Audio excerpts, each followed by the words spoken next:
Okay, I'll just show you how to delete a mobile in this 2016 Land Rover Discovery Sport from any screen.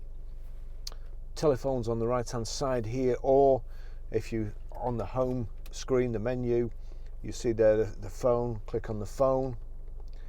No phone connected. Connect to device now. Now you've got yes and no. You would think connect to device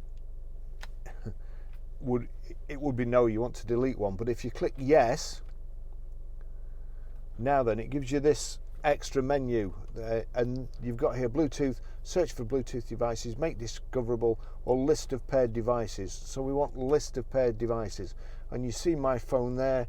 If I click on that, you've got rename Barry's iPhone, delete pairing, connect for phone, connect for music, connect all. So we want to delete pairing.